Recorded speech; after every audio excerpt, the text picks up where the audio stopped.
Ni siku nyingine tena, ninakushukuru kwa wewe ambaye unazidi kutufuatilia kupitia podcast nzuri kabisa ambayo inakujia kupitia Luchalu Media. Uko pamoja nami Lucas Luchunga ninayokuendeshea kipindi cha siku ya leo. Ndani ya Luchalu Media nimetembelewa na mgeni mahali hapa. Leo tunaenda kuzungumzia mambo ambayo yanahusu mambo ya audio production pamoja na huduma. Ningependa ajitambulishe kwa majina yake. Karibu sana, ujitambulishe. Asante. Bwana asifiwe. Kwa majina yangu binaitwa Raymond Madomado. Ni mwimbaji wa nyimbo za Injili kutoka Tanzania.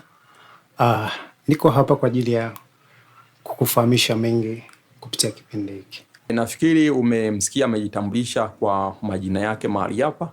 Ningependa moja kwa moja tuendelee na kipindi hiki.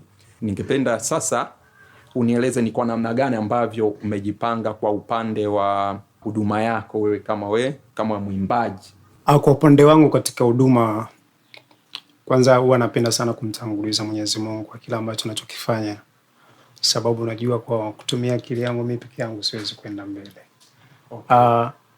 Mimi nilianza uimbaji nikiwa mdogo.